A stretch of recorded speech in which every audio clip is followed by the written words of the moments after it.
Ní orúkọ ńlá Jésù. Amen. Mighty name. A tún péjọ tì ọ́ lálẹ́ yìí bàbá. We gathered before you this evening, O Lord. A fẹ́ kẹ́kọ̀ọ́. We want to learn. A fẹ́ kó tú ayé wa ṣe. We want you to organize our life, Kí ayé wa bá ti yín mu gẹ́lẹ́. that our life may be like yours. Torí a fẹ́ dàbẹ́ ti yín. Because we want to be like Ìdí you. yín nìyẹn pé nígbà tá a bá máa yọjú sí yín lọ́run. That is your purpose. Kárí gẹ́lẹ́ bẹ́ẹ̀ ṣe rí. That when we will appear unto you in heaven, that we will Gbogbo be tó bá like sì you are. jẹ́ tayé pátá tó jẹ́ tara. Anything that is canon, that Bí a is ṣe máa worthy, gbọ́ ọ̀rọ̀ rẹ. as we be hearing your word, Tanná sínú ayé wa. sown Amen. in our lives. Eléyìí tó jẹ́ tayé tó jẹ́ tara tó jẹ́ tèṣù Olúwa jó wọn dànù. That is Amen. canon, worldly and satanic, consume them with fire. Ayé wa yóò fi ògo forúkọ mọ́ àná. Amen. Glorify your Ní name. orúkọ Jésù mo gbàdúrà. Amen. Lord, we pray. We continue with our studies À ń tẹ̀síwájú nínú ẹ̀kọ́ wa. in Matthew chapter 6, the Sermon of the Mount. Nínú ìwé Matthew orí kẹfà ìwàásù lórí òkè. Admonition against fear about necessities of life. Part 4. Ìgbaniníyànjú lòdì sí àníyàn lórí àwọn nǹkan tí a ó lò ní ayé. Apá kẹrin rẹ̀. Possibly we shall be concluding that admonition in part 5 next week. Ó ṣeé ṣe ká mú ìgbaniníyànjú lòdì sí àníyàn lórí àwọn nǹkan tí a ó lò láyé yìí ká mú wá sí ìdánidúró ní ẹ̀kọ́ karùn-ún lọ́sẹ̀ tó ń bọ̀. And the lecture is in chapter 6. Orí kẹfà ìwé Matthew láti ń wò ó. Particularly from verse 19 through 25. Pàápàá jùlọ láti ẹsẹ̀ ìkọkànlélógún sí ìkarùndínlọ́gbọ̀n rẹ̀. But for clarity, let's read from verse 25 Ṣùgbọ́n kó lè yé and wa. remind ourselves, verse 25 down to 34. Ẹ jẹ́ ká bẹ̀rẹ̀ láti ẹsẹ̀ ìkarùndínlọ́gbọ̀n sí ìkẹrìnlélọ́gbọ̀n. Nítorí náà mo wí fún yín. As we read in Yoruba, let's read English along with it. Nítorí náà mo wí fún yín. Therefore I tell you. Ẹ má ṣe àníyàn nítorí ẹ̀mí yín. Stop being perpetually uneasy, anxious and worried about your life. That's great. Don't be uneasy. Don't be uneasy. Don't be anxious. Don't be worried. Ká má Don't be yọra wa disturbed. lẹ́nu, ká yé ṣàníyàn, ká má kọ̀ dára wa láàmú lórí nǹkan tí ò yẹ. You are reading. Ohun tí ẹ ó jẹ, what you shall eat, àti fún ara yín ohun tí ẹ ó fi bora. And or what you shall drink. Èmi kò wá ju oúnjẹ lọ. Or about your body, what you shall put on. Is not life greater in quality than food?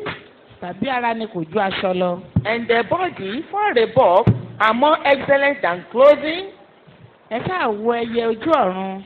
Look at the birds of the air. Wọn kì í fúrúgbìn bẹ́ẹ̀ ni wọn kì í kórè. They neither sow nor reap nor gather into barns. Wọn kì í sì kójọ sínú abà. Ṣùgbọ́n bàbá yín tí ń bẹ lé ọ̀run bọ́ wọn. And yet your heavenly Father keeps feeding them. Ẹ̀yin kò há sàn jù wọ́n lọ. Are you not worth much more than they? Ta ni nínú yín nípa àníyàn ṣíṣe tí ó lè fi ìgbọ̀nwọ́ kan kún ọjọ́ ayé rẹ̀? And who of you by worrying and be anxious can add 1 unit of measure cubit to his stature? Kìí ṣe tí ẹ̀yin sì ti ń ṣe àníyàn nítorí aṣọ. And why should you be anxious about clothes?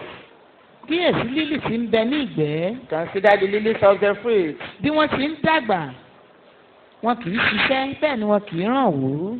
Learn thoroughly how they grow. They neither toil nor spin. Mo sì wí fún yín pé. Yes, I tell you. A kò ṣe Solomoni pàápàá lé ọ̀ṣọ́ nínú gbogbo ògo rẹ̀. Tó bí ọ̀kan nínú wọ̀nyí. Even Solomon in all his magnificence, excellence, dignity and grace was not arrayed like one of these. Ǹjẹ́ bí Ọlọ́run bá wọ koríko ìgbẹ́lé aṣọ bẹ́ẹ̀? But if God so clothes the grass of the field, èyí tó wà lónìí tí a sì gbá sínú iná lọ́la. Which today is alive and green and tomorrow is tossed into the furnace. Mélòó mélòó ni kì yóò fi lè wọ̀ yín lé aṣọ ẹ̀yin oníkékeré ìgbàgbọ́. Will he not much more surely clothe you, O you of little faith? Nítorí náà ẹ má sì ṣe àníyàn wípé kí lè a ó jẹ tàbí kí lè a ó mu. Therefore, do not worry and be anxious, saying, what are we going to have to eat, or what we are going to have to drink, Tàbí aṣọ wo ni a ó fi wọ̀ wá. or what are we going to have to wear? Nítorí gbogbo nǹkan wọ̀nyí lé àwọn kèfèrí ń wá kiri. For the Gentiles, even wish for and crave and diligently seek all these things. Nítorí bàbá yín fi ń bẹ lé ọ̀run mọ̀ pé ẹ̀yin kò lè ṣe aláìní gbogbo nǹkan wọ̀nyí. And your heavenly Father knows well that you need them all. Ṣùgbọ́n ètè kọ́kọ́ máa wá ìjọba Ọlọ́run náà àti But- òdodo rẹ̀. But seek him at and strive after, first of all, his kingdom and his righteousness. Gbogbo nǹkan wọ̀nyí lẹ́ sì fi kún un fún yín. And then all these things, taken together, will be given you besides. Nítorí náà ẹ má ṣe ṣe àníyàn nítorí ọ̀la. So, do not worry or be anxious about tomorrow. Ọ̀la ni yóò ṣe àníyàn ohun ara rẹ̀. For tomorrow will have worries and anxieties of its own. Búburú tí òjò tó fún un. Sufficient for each day is its own trouble. Thank you. We concluded our lecture in verse 32. Let's take it again before I go to verse 33. Verse 32. Nítorí gbogbo nǹkan wọ̀nyí lé àwọn kèfèrí ń wá kiri. That's where we stop. For the Gentiles, they then wish for and crave and diligently seek all these things. The unbelievers, the hidden, are seeking, craving, laboring to get food, clothing. Àwọn aláìgbàgbọ́ wọ́n máa ń ṣe làálàá wọ́n máa ń làkàkà lórí àti jẹ lórí àti wọṣọ. And our Heavenly Father knows very well that we need and we must have these things. Bàbá wa tí ń bẹ lọ́run ó sì mọ̀ pé a nílò pé a sì gbọ́dọ̀ ní àwọn nǹkan wọ̀nyí. You can ask for the recorded message for last week. We won't go into the details of that again today. A lè béèrè fún ẹ̀dá tí ọ̀sẹ̀ tó kọjá torí àtúní máa lọ sínú rẹ̀ lónìí. There we were able to emphasize that we have a father, Ibẹ̀ la ti ṣe àtẹnumọ́ rẹ̀ pé a ní bàbá and that father cares, pé bàbá yìí sì ń ṣe ìtọ́jú and he wọn. knows what we need. Ó sì mọ ohun tí a ṣe He is aláìní. our father. Bàbá wa ni. If he's our father, Tó bá sì jẹ́ bàbá wa, he cares for us. ó ń ṣe ìtọ́jú wa. The unbelievers don't know him as a father. Àwọn aláìgbàgbọ́ ò mọ̀ gẹ́gẹ́ bí bàbá. We will be proceeding to verse 33 today. À á lọ wo ẹsẹ̀ ìkẹtàlélọ́gbọ̀n. But before we go, Ṣùgbọ́n ká tó lọ let's look síbẹ̀, at this minor introduction. ẹ jẹ́ ká wo ìfáàrà kékeré yìí. You have greater and better things to take thought about. O ní àwọn ohun tí ó dára tí ó sì lágbára láti máa ronú nípa rẹ̀. The life of your soul, your internal happiness, that is the one needful thing. Ìgbésí ayé ti ẹ̀mí, ayọ̀ rẹ ní ayérayé, àwọn ohun tí a kò lè ṣe aláìní. Which Jesus emphasized to Mary when he was talking to Mary and Martha in Luke chapter 10 verse 42. Èyí tí Jésù ń tẹnumọ́ fún Mary, Maria àti Màtá nínú ìwé Lúùkù orí kẹwàá. Because there was worry. Martha was worried Torí Màtá He ń was ṣe troubled. làálàá. Ó ní ó ń because ṣàníyàn of nínú the ọkàn food they rẹ̀. want to eat at that time. Torí oúnjẹ tí wọ́n fẹ́ jẹ ní àkókò It náà. wasn't wrong to be hospitable. Kì í ṣe pé ó jẹ́ nǹkan tó lòdì ká máa ṣe àlejò. First thing first, Ṣùgbọ́n ohun kan àkọ́kọ́ ló yẹ kó ṣáájú. making the right choice at the right time. Ká ṣe èyí tó tọ́ ní àkókò rẹ̀. Martha was making a wrong choice at the right time. Màtá ń ṣe èyí tó lòdì ní àkókò tó tọ́. The time of meeting Jesus Àkókò láti bá Jésù pàdé. and listening to him Àti tẹ́tí sí i. and feeding our soul. Kó sì bọ́ ẹ̀mí After that, rẹ̀. they proceed into the carnal things. Lẹ́yìn èyí, wọ́n á lọ sínú nǹkan ti ara. So, That's the emphasis of the Lord. That is the way the Lord Jesus Christ look at the world and the way we live in the world. ohun Nothing short of that. ojú tí Jésù ń fi wò ó àti bá a ṣe ń gbé ìgbé ayé gan nìyí. That's what Jesus expected from everybody that is going to heaven. nǹkan tí Jésù ń retí láti ọ̀dọ̀ ẹnikẹ́ni tó bá ń lọ sí ọ̀run eléyìí. Thing first. ohun àkọ́kọ́ náà ló yẹ kó First ṣáájú. thing first. ohun tó ṣe pàtàkì jù náà ló yẹ kó The ṣáájú. happiness of your soul in eternity. ayọ̀ ẹ̀mí rẹ ní ayérayé. About which you should empty your thoughts. nípa àwọn ohun tí ó yẹ kí a máa rò. And which is commonly neglected in those earths wherein worldly care have the ascendant. tí a sì máa ń pa á tì ní ọ̀pọ̀lọpọ̀ ìgbà nínú ọkàn àwọn ẹni tí àwọn nǹkan ti ayé ti máa ń ráyè jù. Thoughtfulness of our soul is most effectual cure, most effectual cure of thoughtfulness for the world, according to Matthew Henry. ìrònú nípa ti ayé gẹ́gẹ́ bí Matthew Henry ti sọ. When we think about the things of heaven and we are occupied about the things of heaven, it will offer cure.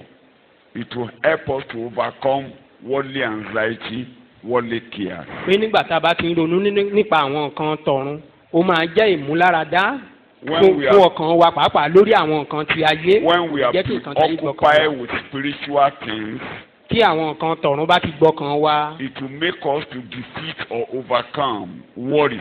ó máa jẹ́ ká lè borí àwọn àníyàn. In Matthew chapter 6 verse 33, as I said, seek ye first.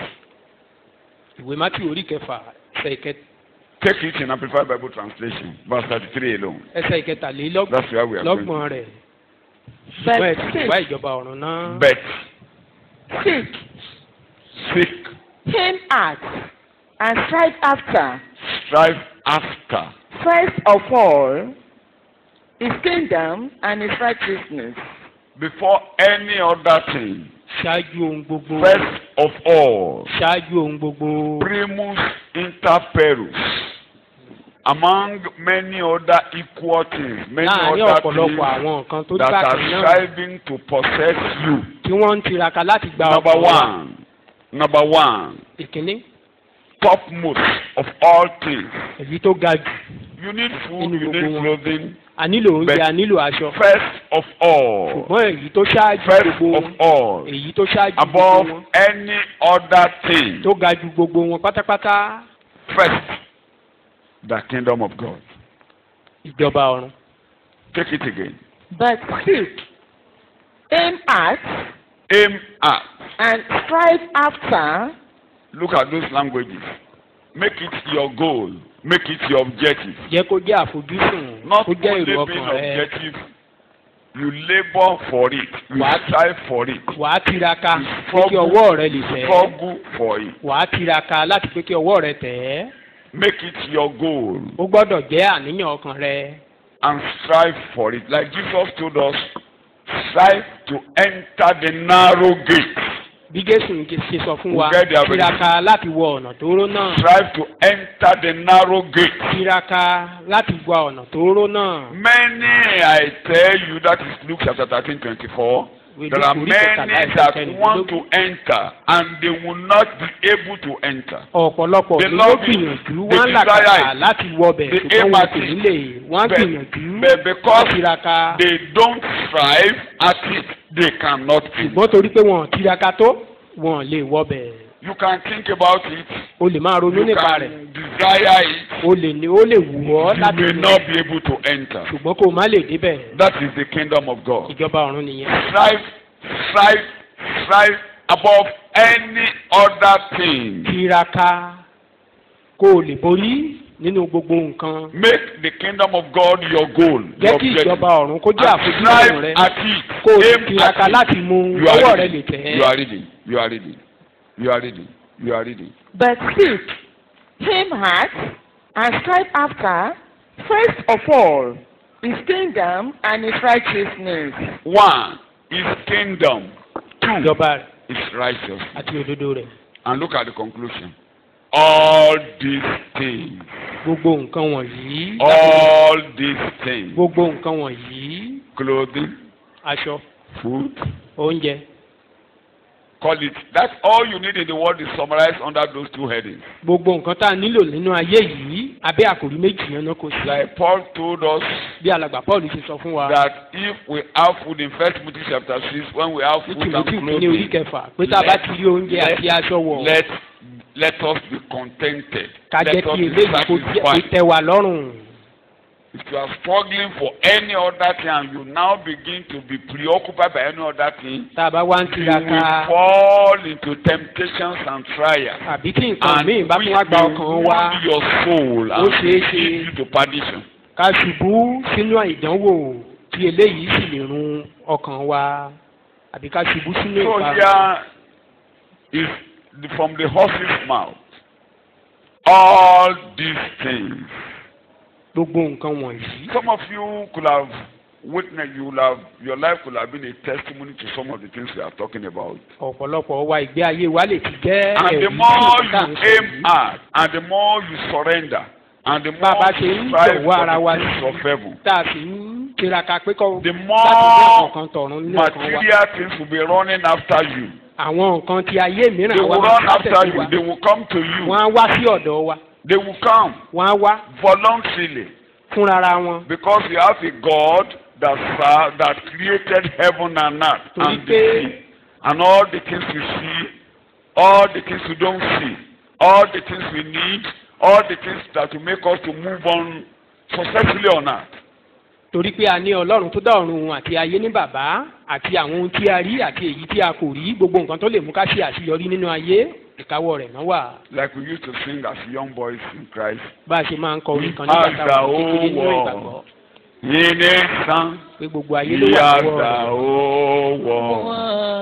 Yìnyín san, ìyàgbà owó. Yìnyín san, ìyàgbà owó. Yìnyín san, Heavenly Father, ìyàgbà owó. Yìnyín san, ìyàgbà owó.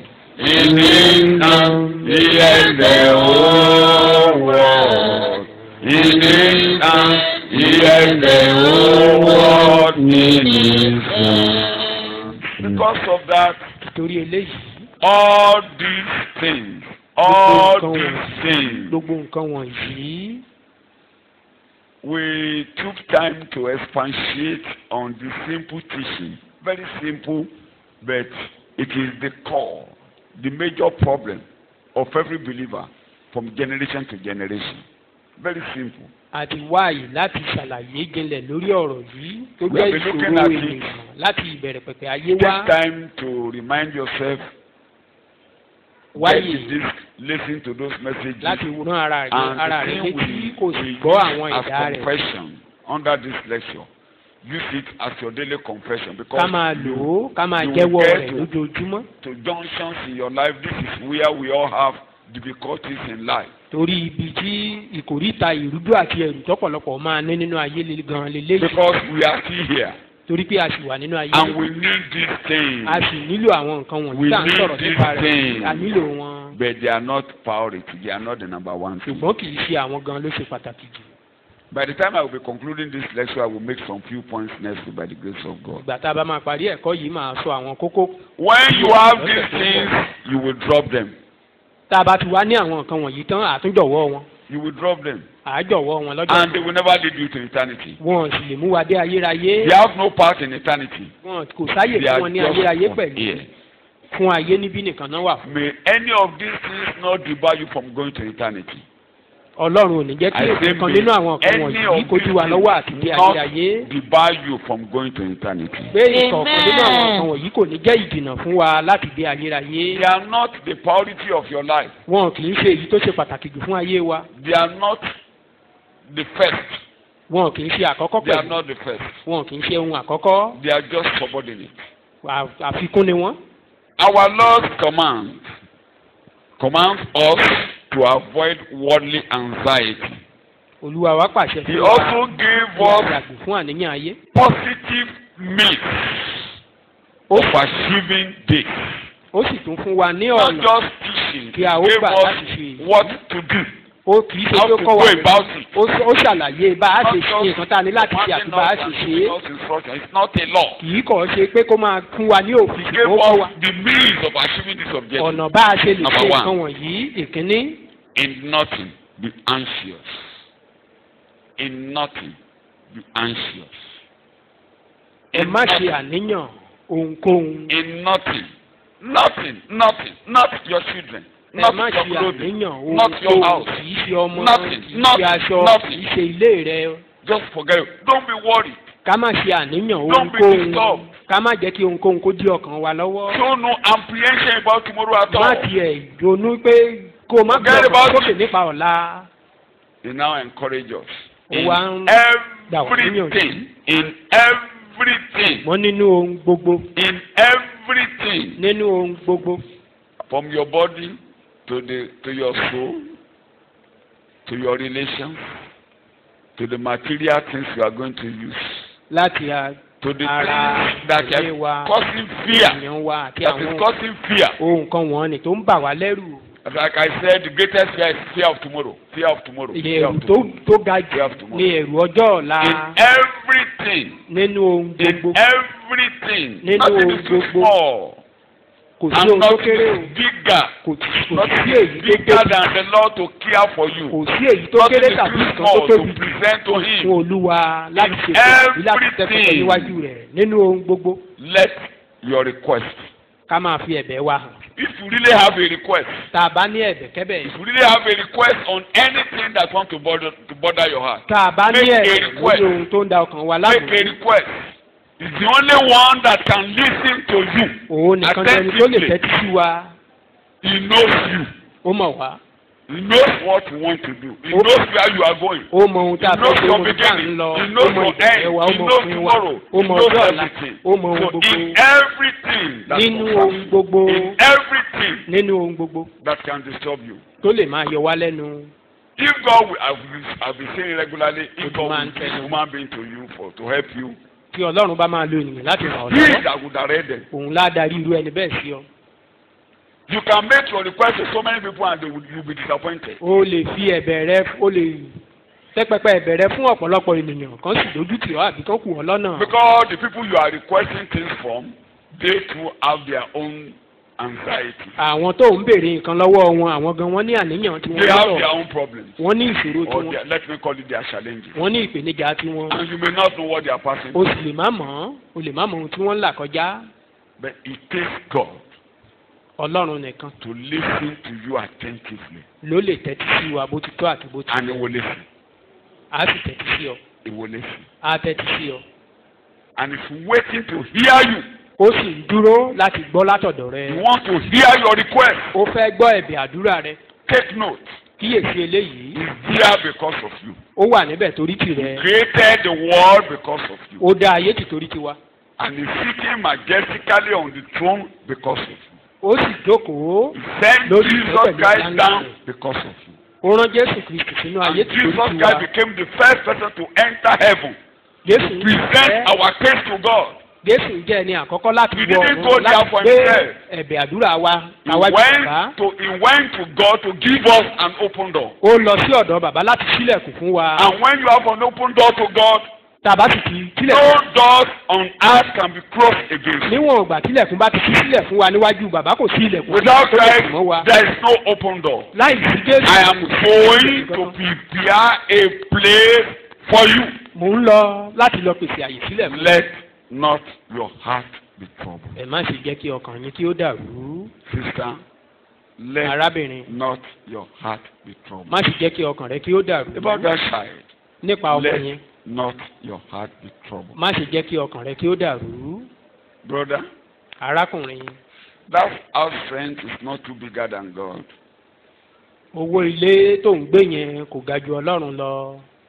Let not your heart be troubled. má ṣe jẹ́ kí ọkàn rẹ kí ó dàrú. Young man, arákùnrin, God knows you will marry. Ọlọ́run mọ̀ pé wàá fẹ́ yàwó. He has a plan for your marriage. ó ní ètò fún ètò ìgbéyàwó rẹ. Let not your heart be troubled. má ṣe jẹ́ kí ọkàn rẹ kí ó dàrú. Brother, arákùnrin. He blessed man and said, "Be fruitful and multiply and replenish the earth." ó ti bùkún ènìyàn ó ní kẹ́ máa gbilẹ̀. Let not your heart be troubled. má ṣe jẹ́ kí ọkàn rẹ kí ó dàrú. There is an adage, I don't know whether it's a proverb or it's an adage in Yoruba, that God that has created the mouth to be crossed. òwe yorùbá kan ni pé ọlọ́run tó ti dá ẹnu ní bùbù. He has provided us something to use to fill it. ó ti mọ bóun á ṣe tọ́jú rẹ̀. That's what Jesus told us in all these lectures. ó Jesus gave us an open door to the presence of God. pé Jésù ló ṣí ilẹ̀kùn sílẹ̀ fún wa láti dé iwájú bàbá. I am going to prepare a place for you. mò ń lọ láti pèsè àyè sílẹ̀ I fún want yín. to make it possible for you to address God as your Father. mo fẹ́ kó ṣeé ṣe fún yín láti máa I pe want to ọlọ́run ní make bàbá it yín. possible for you to approach your God as your Maker. mo fẹ́ kó ṣeé ṣe fún yín láti wá Not síwájú only to ọlọ́run gẹ́gẹ́ bí return to God ẹlẹ́dàá at the end yín. of your life, you will return there. But here, I'm going to give you an open door. When I give you an open door, nobody will close the door of life for you. màá gbé ilẹ̀kùn ṣíṣí kalẹ̀ níwájú yín tí ẹnikẹ́ni ò lè tì. And that's what the Lord was telling the church in Philadelphia that was passing through difficulties, passing through trials. They were in difficulties. In fact, they were in so much tumult that the fact they were hungry. And God said, "You are not a hungry church. You are not, they thought they were poor. You are not a poverty church. òun ni ọlọ́run sọ fún. I've set an open door before you, which no man can close." òun ni ọlọ́run sọ fún ìjọ ní Philadelphia wípé wọ́n má ríra wọn gẹ́gẹ́ bí olòṣì pé wọn kì í ṣe olòṣì Because pé òun ti gbé ilẹ̀kùn tí sílẹ̀ we síwájú wọn tí ẹnikẹ́ni ò lè normally, tì. we are the church believers, either committed or whatever you are, we get to that point whereby there is an apprehension. pé Am I not going to die like this? lọ́pọ̀lọpọ̀ Is this ìgbà where I'm going to go out like this? a máa ń dé ìkòríta tí ìpayà á dé pé ṣé bí màá ṣe kú lélẹ̀ ṣé bí màá ṣe máa 2018 tẹ̀síwájú is going nìyí. again. Will Ọdún I go eléyìí to tó ń lọ 2019 like this ṣé bí màá again? ṣe tún wọ Will I ọdún tuntun continue like mìíràn this again? ṣé bí màá ṣe máa Let tẹ̀síwájú not nìyí. your heart be troubled. má ṣe jẹ́ kí ọkàn rẹ kí ó I'm dẹ̀. giving you an open door. mo ti ṣí ilẹ̀kùn mo gbé ilẹ̀kùn ṣíṣí kalẹ̀ níwájú mi tí ẹnikẹ́ni ò lè tì. ìwé ìfihàn orí kẹta We can begin to read from verse 5 or verse 6. láti ẹsẹ̀ ìkẹfà rẹ̀. Revelation ìwé chapter 3. ìfihàn orí kẹta. àti sángẹ́lì ìjọ ní Philadelphia kọ̀wé. That is the Philadelphian church. Yes, you nǹkan are wọ̀nyí reading bí ẹni both tí ó English, jẹ́ mímọ́ ni wí ẹni tí í ṣe olóòótọ́. both English and Yoruba. That is the Holy One, the faithful one. And to the angel of the church in Philadelphia write, "These things saith he that is holy, he who is true." True, true, true, true. It's not an error. True, faithful. kò sí àṣìṣe kankan níbẹ̀. He is what he says he is. ó jẹ́ ohun tó ní òun jẹ́. And he will do what he a sì says ṣe he will do. ohun tó ní òun á ṣe. You are reading. ẹni tí ó ní kọ́kọ́rọ́ Dáfídì ẹni Underline. tí ó ṣí tí He kò has sẹ́ni tí yóò the tì. key. The key. ó ní kọ́kọ́rọ́. He opens and nobody can close. tó bá sì ti ṣí ẹnikẹ́ni ò lè tì í. He who has the key of David, who opens and no one shall shut. When I say he has given you an open door, can anybody shut the door? tí mo bá sọ pé ó ti ṣílẹ̀kùn kalẹ̀ níwájú wa tí ẹnikẹ́ni lè ti lulẹ̀ Answer bẹ́ẹ̀ yes ẹja mi or lóhùn no. bẹ́ẹ̀ ni àbí No. bẹ́ẹ̀ kọ́. A digression. mo yà bàrà. When Peter was locked in prison, he was to be killed. nígbà tá a ti Pétérù mọ́ ilé They were only waiting Wọ́n for the wọ́n Passover to pass, the wọ́n kàn ń dúró feast of unleavened bread. kí àṣẹ àìwúkàrà kó kọjá kí Because- àjọ àìwúkàrà kó kọjá. The Jews want to keep that time holy, and Herod wanted to satisfy the Jews.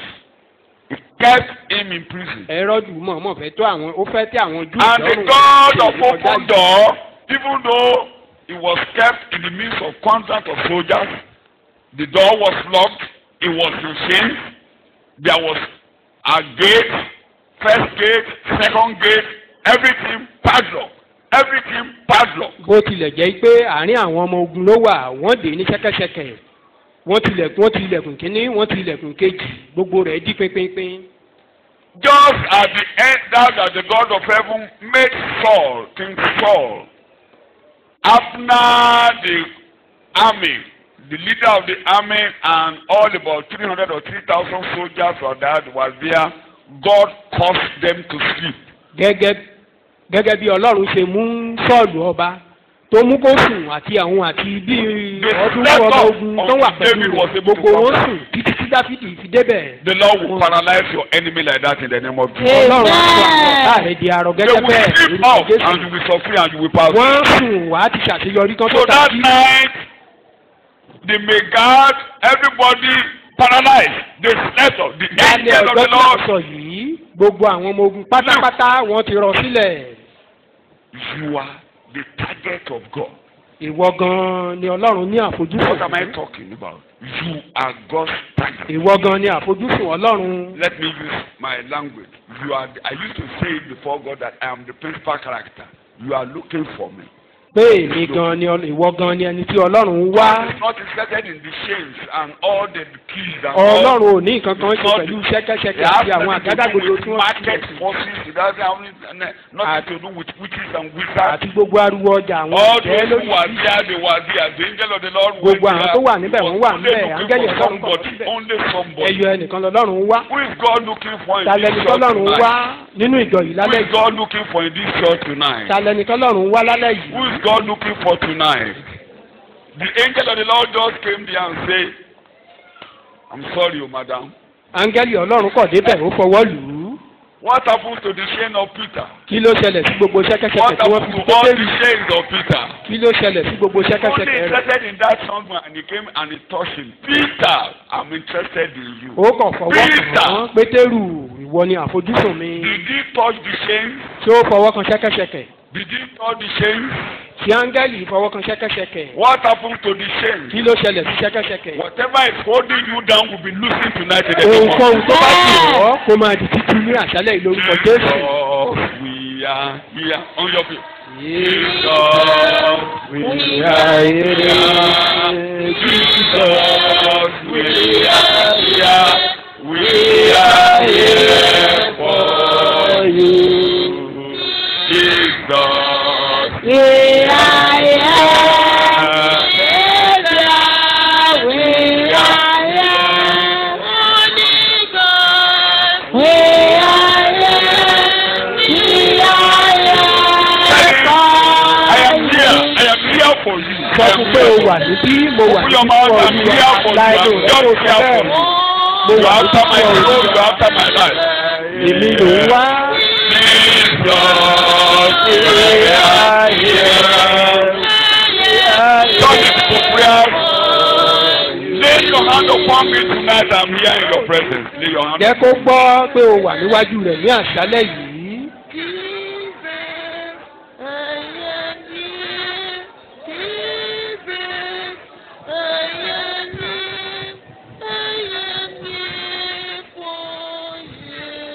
Amen. Àmín. Amen. Àmín. Immediately the chains were broken. Ní kété Peter, ṣẹ́kẹ́ṣẹkẹ̀ yìí jádànù Pétérù dìde. The moment, and you know that man was relaxed. Ẹ mọ̀ ọkàn rẹ̀ balẹ̀. Was he worried? Tí ó yọnu Was it nínú evident rẹ̀. that Peter was not worried? Kí ni ẹ̀rí pé kò yọnu kò yọra rẹ̀ lẹ́nu? James had been killed. Wọ́n ti pa And Jacob he saw himself in shame in prison. Wọ́n wá What fi was Pétérù Peter doing in nínú prison? ẹ̀wọ̀n pẹ̀lú ṣẹ́kẹ́ṣẹkẹ̀ What kí was ló ń he ṣe doing? níbẹ̀? Sleeping. The only two things you can do is either you relax and sleep, or you do what Paul did when he was in. What was Paul doing in his own prison? What was he doing? Ohun méjì la lè ṣe nínú kásùn àbí ká máa jọ́sìn sí Either you Ọlọ́run. praise God or you sleep off. Nínú kó máa jọ́sìn sí Ọlọ́run àbí kó o sùn lọ. The trouble now is none of your business. Wàhálà yòókù ìyẹn ò kàn ọ́ mọ́. Are you listening to me? It's none of your business. Ìyẹn ò wàhálà tó kò kàn ọ́. Ó ń ṣètọ́jú. He has the answer. Ó Say ní it. ìdáhùn You have sí. the answer. Sọ bẹ́ẹ̀ pé o ní ìdáhùn sí ọ̀rọ̀ mi. You have the answer. O ní ìdáhùn sí You ọ̀rọ̀ have mi. the answer. O You have ní the ìdáhùn sí key. ọ̀rọ̀ mi. Ọwọ́ rẹ ni kọ́kọ́rọ́ wà. In Jesus' name we pray. Ní orúkọ Jésù. When you get to junction when things are too hard for you, nígbà tá a bá dé ìkòríta tí ohun gbogbo le where you are going, just sleep off. èyí tó yẹ kó o máa ronú pé kí ni mo fẹ́ ṣe kúkú sùn. Sleep off. If you can't sleep, wake up and say, tó o bá sì lè sùn bless God and begin to dance. dìde kó o máa jọ́sìn sọ́lọ́run. Worship and you dance. nígbà tó o bá fi jọ́sìn Tired tó o and jó you sleep. àárẹ̀ ọ̀gàn wàásù lọ ni. When you sleep or you wake up very fresh. nígbà tó o bá wá ta jí ara rẹ̀ á tó ti gba okun. That's the key. kọ́kọ́rọ́ nìyí. You slept off. ó sùn. The sleep was, it was too heavy that even he thought he was dreaming. ó sùn débi pé ìgbà tó dìbò tó ń lọ gan. When God was taking him away, he thought he was in a ó rò pé trance. ojú àlá lòún sì wà. It was too much that he thought he was in a trance. ó rò pé ojúran lòún wà. And as they were going, bí wọ́n ṣe ń lọ. underline my language, ẹ̀fàgì the sábẹ́ ọ̀rọ̀. door of the prison. ilẹ̀kùn ilé What ilé happened túbú. to that door of the kí prison? ló ṣẹlẹ̀ sí. That whatever will keep you down will be opened in the name of Jesus. ohunkóhun tí ó bá dì ọ́ mọ́lẹ̀ á yọ ọwọ́ fúnra rẹ̀. kò sí ohunkóhun tá dì ọ́ Nothing will mọ́lẹ̀. block you from your success. ohunkóhun kò lè dí ọ lọ́wọ́ sí Nothing will block you àṣeyọrí from rẹ. making progress. kò sí ohun tó lè dí ọ lọ́wọ́ kó o má Whatever will block tẹ̀síwájú. your progress, let it be open in the name of Jesus. ohunkóhun tó bá ń dí àṣeyọrí rẹ lọ́wọ́ kó máa yọ ọwọ́ fúnra Block your rẹ̀. progress. kò sí ohunkóhun tá Say dì that nothing àṣeyọrí will rẹ block lọ́wọ́. my progress. jẹ́wọ́ rẹ̀ pé kò sí ohunkóhun tá I'm dí àṣeyọrí serving mi the lọ́wọ́. God who owns heaven and earth. mò ń sin ọlọ́run tó dá ọ̀run àwọn Block ayé. my progress. kò sí ohunkóhun tá dí àṣeyọrí mi Let lọ́wọ́. the door be open on his own kó accord. ilẹ̀kùn kó máa ṣí Let the fúnra door be rẹ̀. open on his own kí ilẹ̀kùn accord. kó In máa the ṣí name of fúnra Jesus. rẹ̀ ní orúkọ Let the Jésù. door be open on his own accord. kí àwọn ilẹ̀kùn kan máa ṣí fúnra wọn ní orúkọ Jésù.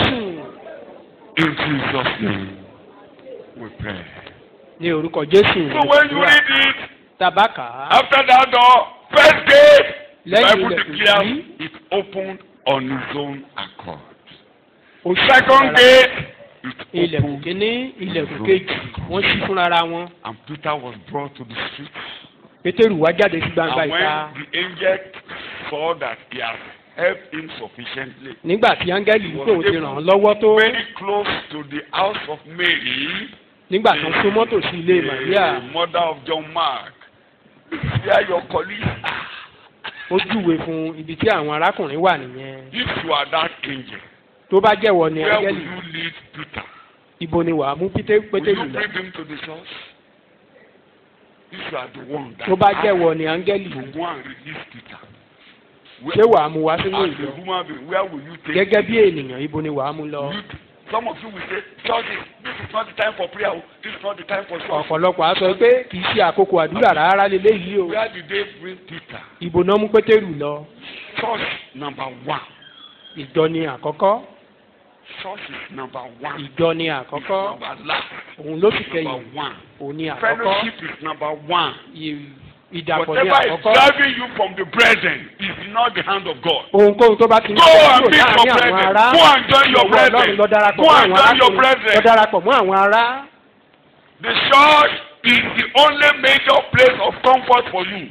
There's Ìjọ no ó comfort jẹ́ in ibi the world. ìtura fún There's ènìyàn. no comfort anywhere kò in sí the world. ìtura nínú ayé. If you are not comforted in the church, something is wrong with you. tó o bá ti gba ìtura nínú ìjọ nǹkan kan ń ṣẹlẹ̀ sí If you ọ. are not joyful in the church, tó o bá ti láyọ̀ nínú ìjọ. I need to tell you, if you are in this church and you are not happy with us, Mo you máa are ń not sọ. happy with us, please go and find where you will be happy. tó o bá ti wà nínú ìjọ yìí tó o láyọ̀ pẹ̀lú wa tó o tínú rẹ ò dùn pẹ̀lú wa ó ṣe pàtàkì kó o lọ síbò mìíràn tí wà á ti lọ Find your láyọ̀. level. The church is a place of joy. ìjọ The jẹ́ ibi church ayọ̀. is a source of comfort. ó jẹ́ orísun ìtura. If you are not comfortable with the midst of brethren, something is wrong with you. tára rẹ ò bá ti balẹ̀ àbí tára ò tù ọ́ láàrin àwọn ará You nǹkan are kan with yọ ọ́ this lẹ́nu. brother, you are not comfortable. o With this ní brother, you are ìtẹ́lọ́rùn not pẹ̀lú comfortable. arákùnrin yìí o ní Examine pẹ̀lú yourself. arákùnrin mìíràn. The church is a Yàrá place rẹ of wò. comfort. ìjọ jẹ́ ilé ìtura ibi tára ti máa ń tu ni. So what am I talking? kí ni ohun tí mò ń sọ. Jesus gave us an open door. Jésù ti fún wa ní ilẹ̀kùn tó ṣí And sílẹ̀. saw Peter. Peter moved. Pétérù sì rìn. You will be on the move. ìwọ náà wàá wà You will ní be on the ẹ̀sìn move. wàá máa tẹ̀síwájú. You will be on the move. wàá máa tẹ̀síwájú. You will carry out your eternal assignment. ohun tí Ọlọ́run ní fún ọ wàá sì mú ṣẹ. We are reading Revelation chapter 3. ìwé ìfihàn orí kẹtàlá ń kà. We are reading Revelation chapter 3. You are in verse 7. You are in verse 7. Yes. àti sí áńgẹ́lì ìjọ ní Philadelphia kọ̀wé. And to the angel of the assembly church in Philadelphia write. Nǹkan wọ̀nyí lẹni tó jẹ́ mímọ́ ní wí. These are the words of the Holy One, Ẹni tí ṣe olóòótọ́. the true one. Ẹni tó ní kọ́kọ́rọ́ Dáfídì. He who has the key of David, Ẹni tí ó ṣí tí kò sẹ́ni tí yóò tì. who opens and no one shall shut, Ẹni tí ó sì tì tí kò sí ẹni tí yóò ṣí. who shuts and no one shall open. Èmi mọ iṣẹ́ rẹ. I know the record of your work Kíyèsí. and what you are doing. Mo gbé ilẹ̀kùn tí ó ṣí kalẹ̀ níwájú rẹ. See, I Underline have that. set That's where I'm before you. going. Underline that. Not I will. kì í ṣe pé Not I màá will. Not that I will set an open door before you. kì í ṣe pé màá I gbé said, ilẹ̀kùn títí mo already gbé done. kalẹ̀ mo ti gbé kalẹ̀. That's what Jesus did when he took the blood to the altar. ohun tí Jésù ń ṣe nì nígbà tó gbé ẹ̀jẹ̀ lọ síbi pẹpẹ. And I say it regularly in this church. Mo máa ń The tẹnu door sí of ìjọ. heaven have been opened. bí a ti ṣílẹ̀kùn ọ̀run sílẹ̀ fún wa. I set an open door before you, mo gbé ilẹ̀kùn títí kalẹ̀ níwájú rẹ. which no demons, tí agbára òkùnkùn kan. no government policies, kò sí àṣẹ ìjọba kan. no human decrees, kò sí àṣẹ ènìyàn no kan. satanic forces, kò sí agbára òkùnkùn kan. no waves, kò sí ìjì. no flood kò sí ẹ̀kún omi. can block it. tó lè tì í àbí tó lè No one. ta. kò sí èyíkéyìí. No one. kò sí. Spiritual forces, àwọn agbára nínú ẹ̀mí. your approach to God, your approach to God, your contact with God. bó o No ní one can close the door of heaven against you. ìbárẹ́pọ̀ ìwọ àti Ọlọ́run kò sí ẹnikẹ́ni tó lè ti ilẹ̀kùn rẹ̀. Because some of you go to mountains and they say there are some wishes that will close the heaven and your prayers will not be answered. torí ọ̀pọ̀lọpọ̀ believe ènìyàn that, máa ń lọ that's sórí your- òkè that's wá ní your àwọn own ẹ̀mí portion. ti ilẹ̀kùn ọ̀run pé kò àdúrà rẹ̀. Jesus you have set an open door before me which nobody can close. Jésù ti gbé ilẹ̀kùn títí kalẹ̀ níwájú wa tí ẹnikẹ́ni ò lè tì. Who can close it? ta ló lè tì í? No, answer it. Who can close the door God has opened? ta lẹni tó lè ti ilẹ̀kùn tí The Ọlọ́run tì? heavens have been opened by the blood of Jesus. àti tí ọ̀run kalẹ̀ Who nípa can ẹ̀jẹ̀ close Jésù. it that God will not attend to you? ta lẹni tó lè tì í pé kí Ọlọ́run má dá ọ lóhùn. That God will say, I don't know you. Who can Ọlọ́run close á that sọ pé door? òun ò mọ̀ ọ́ ta lẹni tó lè tilẹ̀kùn náà. Before you, which nobody can close. Relax.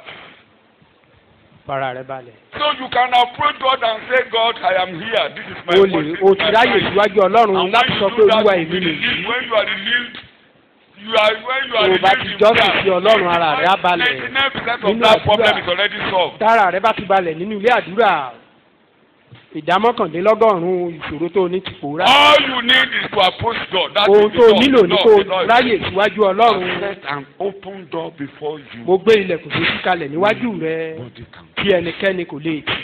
Say it out yourself. Nobody sọ bẹ́ẹ̀ can fúnra close rẹ it. pé ẹnikẹ́ni ò lè tilẹ̀kùn. Christ, you have opened the door.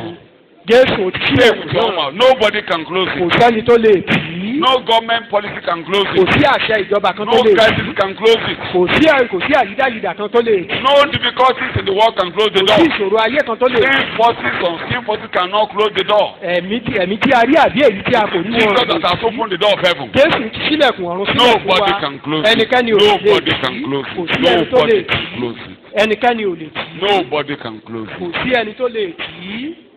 In Jesus' name we pray. ní orúkọ Let me Jésù quickly ní conclude. You will àgbàdúrà. see that the trouble of that church is the trouble of every believer. Conclude that. ẹ rí i pé chapter. ìṣòro tí ìjọ yìí ní ìṣòro tí ọ̀pọ̀lọpọ̀ onígbàgbọ́ máa ní Yes, náà ni. you are reading. You are reading. Èmi mọ iṣẹ́ rẹ. Yes. I know the record of your work Yes. Kíyèsí. and Mo what gbé- you are doing. Mo gbé ilẹ̀kùn tó ṣí kalẹ̀ níwájú rẹ. See, I have set before you a door wide open, Oh God. Tí kò sí ẹni tí ó lè tì í. which no one is able to shut. Pé ìwọlé agbára díẹ̀. I know that you have but little power. Ìwọ sì pa ọ̀rọ̀ mi mọ́. Yet, you have kept my words Ìwọ kò sì fẹ́ orúkọ mi. and have not renounced or denied my name. Kíyèsí. Take note, Èmi ò mú àwọn ti sínágọ́gù Sátánì. I will make those of the synagogue of Satan Àwọn tí wọ́n wí pé Júù ni àwọn. who say they are Jews tí wọn kì í sì ṣe bẹ́ẹ̀ and are not, ṣùgbọ́n tí wọ́n ń ṣèké. but lie. kíyèsí Behold, èmi ó mú kí wọn kí ó wá wólẹ̀ níwájú rẹ I will make them come and bow down before your feet kí wọ́n sì mọ̀ pé èmi ti fẹ́ ọ. and learn and acknowledge that I have loved you. nítorí tí wọ́n ti pa ọ̀rọ̀ sùúrù mi mọ́. Because you have guarded and kept my words of Èmi pẹ̀lú- patience. èmi pẹ̀lú yóò pa ọ́ mọ́ kúrò nínú wàhálà ìdánwò tí ń bọ̀ wá dé bá gbogbo ayé. I also will keep you safe from the hour of trial, testing which is coming on the whole world. Be comforted. Troubles will be in the world as we move to the end of the last day. The Lord will keep you. Amen. ìyọnu á wà nínú ayé. Because you have been given an open door. torí pé a ti It's fún our ọ ní language we use us. The troubles of, you are not numbered with this outward generation. èdè wa ni nínú ìjọ yìí pé a kà wá mọ́ àwọn orílẹ̀-èdè. So whatever is happening to the world will never affect your life. ohunkóhun tó bá ń ṣẹlẹ̀ sí wọn nínú ayé kò ní bá wọ. God will keep you. ọlọ́run á pa ọ́ mọ́. God will always keep you. ọlọ́run á máa pa ọ́ mọ́. Trials will come. Difficulties owó will àwa o come. ìṣòro lè wá. The Lord will keep you. ṣùgbọ́n ọlọ́run á pa ọ́ mọ́. You are reading. Are you okay? So what am I saying? kí là ń gbìyànjú láti sọ níbí. Take your request to God. mú ẹ̀bẹ̀ rẹ tọ̀ ọlọ́run lọ. Let not your heart be troubled. má ṣe jẹ́ kí ọkàn rẹ kí ó We dàrú. are serving a God who has given us an open door. à ń sin ọlọ́run tó ti fún wa ní. So it's not just telling us not to be anxious. It's telling He has given us the key to overcome ó ti anxiety. sọ fún wa ká má ṣe bí So ọkàn wa come to gbọ́dọ̀ me. fún wa ní I'm kọ́kọ́rọ́ here. àti I'm always orí there for you. àníyàn. képe ní mo wà níbẹ̀ fún ọ. Rejoice in my presence. Make máa your yọ̀ request to síwájú me. mi Come to me. jẹ́ kí n mọ Relax. ìfẹ́ wá I'm here sí for you. ìfọkàn rẹ balẹ̀ mò ń tọ́jú rẹ. He cares. ó ń ṣe ìtọ́jú wa. May the Lord bless you. ọlọ́run á sì bùkún fún wa. He went further. That's our lecture tonight. ó tẹ̀síwájú nínú ẹ̀kọ́ wa. That similarly, first, seek the kingdom of God. Make it your aim. Strive at it. bákan náà ẹ tètè wá You ìjọba know, ọ̀run the church jẹ́ you kó have jẹ́ read about, àfojúsùn he yín. said, you have, read the last verse we have just read in chapter 3. There's a language that was said about Philadelphia church. nítorí tí ìwọ ti pa ọ̀rọ̀ sùúrù Can mi you mọ́. see? That church, you followed me. You kept my word. You followed me. ó tẹ̀lé mi ó pa ọ̀rọ̀ sùúrù mi You are mọ́. patient in trials. You are Onísùúrù patient in nínú tribulation. ìdánwò, You are onísùúrù following me when things were nínú tough. àyídá nígbà You tí are ohun looking gbogbo at le me. òun wò That is the mí. meaning. You are looking at me when things were difficult for you. nígbà tí ohun gbogbo You le didn't go to anywhere òun when ló you ń are wò passing through òògùn trials. ẹnikẹ́ni nígbà tí ìdánwò Had dé. difficulties, you are patient. o ní ìṣòro ṣùgbọ́n o ní sùúrù. If you want to understand that, we see James tell us, you will remember the patience of Job. tẹ̀wé tí òye eléyìí bá fẹ́ yé wa àgbàjá kọ́gùn sọ fún wa ẹjọ́ ká rántí Job sùúrù was Jóòbù. patient. He was Job only ní looking sùúrù. up. He was only looking up. ó kàn He wọ́n wo wasn't òkè looking ó ń wo down. ọlọ́run lókè He wasn't looking down. kò wo sàlẹ̀. So he was patient in his tribulation. ó ní sùúrù. So this is Nínú like, inú níbí if you are ni- patient in your tribulation and you look unto God in your trouble, ìwọ náà o ní láti ní God sùúrù nínú will look wàhálà rẹ. God will look ó down. wòkè ọlọ́run á sì God gbọ́dọ̀. will care for you. ọlọ́run á ṣe God ìtọ́jú will rẹ. make you to save through. ọlọ́run á bí Amen. So that's why he's telling us, ohun tó ń sọ fún wa first, nìyí. first of all, it is I, God. èmi ni àkọ́kọ́. When we say the kingdom of God, let me tá a bá ń sọ̀rọ̀ nípa ìjọba ọlọ́run. now refer to some of the things we have known to ẹ jẹ́ remind kí us. n tọ́ka wá sí àwọn nǹkan tá a What, ti is, mọ̀. what Christ was saying here is what we know. But we ohun tí must Jésù remind sọ ourselves. níbí. One, ohun tá a mọ̀ there are two a important gbọ́dọ̀ things in this ohun part. méjì ló ṣe pàtàkì níbí. First, seek the kingdom of God.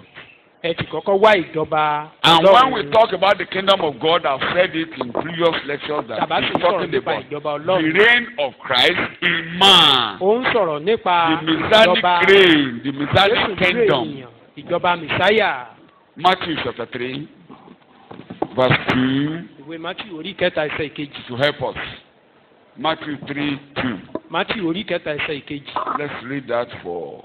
nítorí èyí lẹni tí wòlíì àsáyà sọ ọ̀rọ̀ rẹ̀ wípé. This is he who was mentioned by the prophet Isaiah when he said, ohùn ẹni tí ń kígbe ní ijù.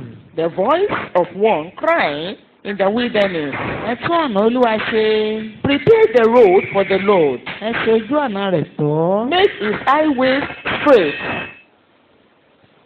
When we are talking about the kingdom of God, John came prepared the way for the kingdom of God. He prepared the way for Christ. Yohanu wá ó tú ọ̀nà ṣe. So when Christ has a way of entering your life, when you see Christ and He comes into your life, that is the kingdom of God registered in you.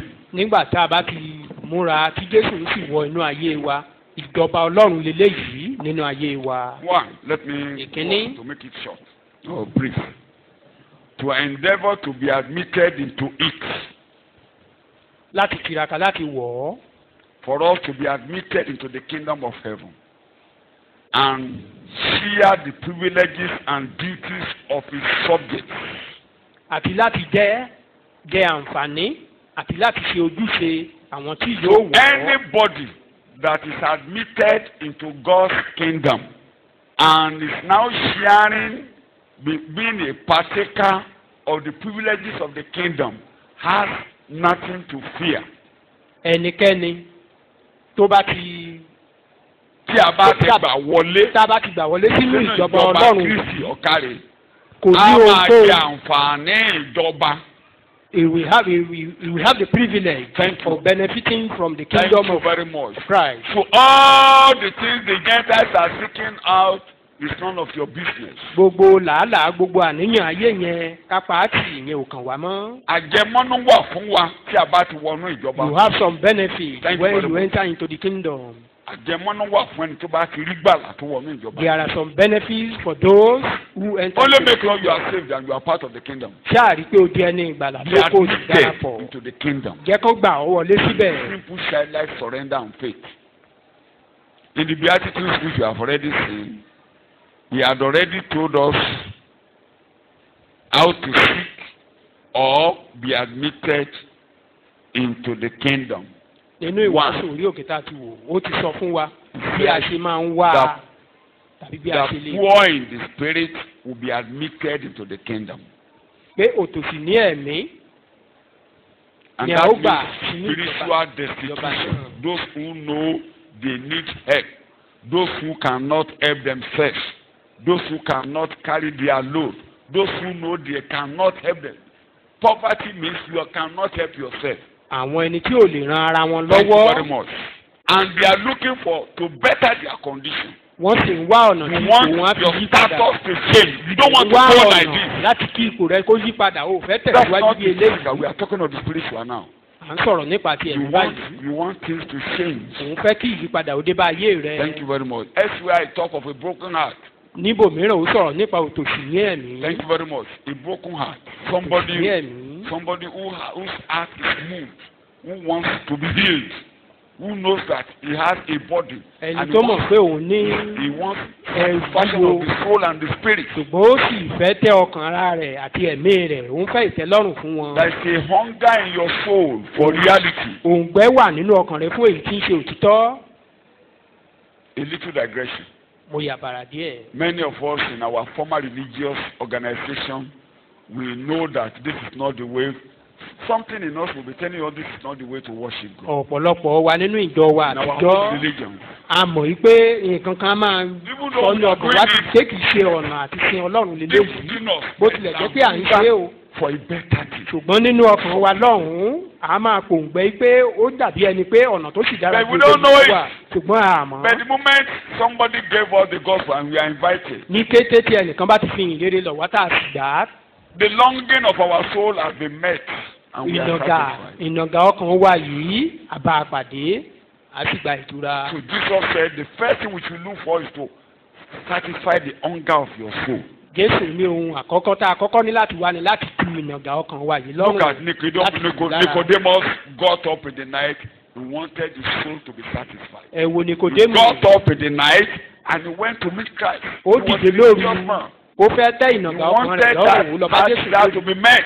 Ó ń fẹ́ kí ìnàgà ọkàn òun yìí ká tẹ́ lọ́rùn. That's what Jesus is looking for. Irú ohun tí Jésù ń wá nìyí. And that person will never be destitute. Irú ẹni bẹ́ẹ̀ kò ní jẹ́ olùsí. God will provide for whatever you need. Ọlọ́run á pèsè fún gbogbo tó bá ní tó bá fẹ́. Lord remember Zacchaeus. Àrántí Sákéwù. He had material blessings. Ó ní nǹkan ìní nípa ti ara. But he was destitute. Ṣùgbọ́n olùsí. He couldn't see Christ because he was short.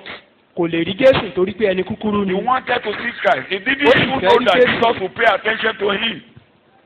He never knew. Kò tiẹ̀ wá mọ̀ gan-an pé Jésù àti ẹ̀kọ́ bí ara sí He òun. was only looking to see him going. Ó kàn fẹ́ rí i pé òun kàn dá ìlú ẹni tó ń pè ní Jésù. Jesus knew he was hungry. Jésù sì mọ̀ pé ó ń pòǹkẹ́ nínú ọkàn rẹ̀. Jesus knew he was looking for a better state. Jésù mọ̀ pé ó ti ń wá nǹkan tó dára. Jesus knew he didn't want to continue in that position that Jésù mọ̀ pé kò fẹ́ tẹ̀síwájú nínú ipò tóun wà ní. No, he knows everything. Ẹ mọ̀ pé ó mọ ohun gbogbo. And he will attend to you. A sì dá sí ọ̀rọ̀ ìwọ náà. He will attend to you. A dá sí ọ̀rọ̀ rẹ. When there is a hunger, he will attend to you. Tó o bá ti ń pòǹgbẹ fún ohun kan, a dá sí ọ̀rọ̀ rẹ. When you want to know, you will know. Nígbà tó o bá fẹ́ mọ̀, wàá mọ̀. Are you listening to me? If you want to move to him, he will appear to you. Tó o bá fẹ́ súnmọ́, òun náà fara hàn ọ́. And you all know the story in the midst of the crowd. Jesus stopped the crowd and went to the tree. Láàárín ọ̀pọ̀ èrò, Jésù dá ọ̀pọ̀lọpọ̀ ènìyàn dúró, ó sì tọ́ka sí orí igi náà. Jesus looked at that same camel tree. Jésù ń wo orí igi síkámórì. And he said, Zacchaeus, come down. Ó ní Sákéwù sọ̀kalẹ̀ wá. Come down. Sọ̀kalẹ̀ wá. Today is your day. Òní ni ọjọ́ tirẹ̀. When you seek, Jesus will manifest himself to you. Tó o bá ṣàìsàn, Ọlọ́run Jésù á fara hàn ọ́. You will just move out of the crowd and you separate yourself. Ìwọ ṣáà jáde kúrò nínú ọ̀pọ̀ èrò kó yára rẹ sọ́tọ̀. You will never be destitute. O ní jẹ́ o ní. All these things will be given unto you. Ohun gbogbo wọ̀nyí ni a ó There fi are kún fún three yín. benefits for believers. Àwọn Three benefits. àǹfààní kan ó wà fún àwọn Even onígbàgbọ́. those under the law of Moses, God gave it to them. Bó tilẹ̀ jẹ́ pé Ọlọ́run fún wọn nínú òfin Mósè náà o. Somewhere he said, you will serve the Lord your God, he will bless your food, he will bless Ìgbà your ó sọ bread. pé ẹ̀sìn Olúwa Ọlọ́run yín Under the àbùkù law. oúnjẹ You yín don't àbùkù know how omi to yín serve God. lábẹ́ You only òfin come to yín. him. When you come to the Lord your God, he will bless your bread, he will bless your water, and he will take away Wọ́n the àmọ́ disease bó from ṣe your ń sin body. Ọlọ́run wọn á kàn wá síwájú rẹ̀ wọ́n á kàn jọ́sìn sí i. You Á sì don't mú know how to àìsàn serve kúrò him. nínú You wọn. only know how to come to him. Come Wọ́n á kàn wá sọ́dọ̀ unto me. rẹ̀ Come ní. unto me. Kàn kàn Come wá unto sọ́dọ̀ me. rẹ̀ All ye wá that sọ́dọ̀ labor mi. and are heavy laden, Gbogbo ẹ̀yin I tó ń ṣiṣẹ́ bí ajẹ́ ìrúwó will lé lórí. give you rest. Màá sì fún ọkàn yín ní ìsinmi. That is the first installment. I will give Ohun àkọ́kọ́ nìyí, rest. màá fún yín ní ìsinmi. There is no rest in the world. Kò sí ìsinmi nínú Now my ayé. translation say, I will give you refreshment. You will relax. I will give you refreshment. I Àwọn will ẹ̀yà care for ìgbésẹ̀ náà you. sọ pé òun á fún ọ ní ìtura. Everybody is Pé màá tọ́jú running rẹ. up and down. Oníkálukú I lọ sókè sásódò. will give you rest. Màá fún ọ ní ìsinmi. That's the first installment.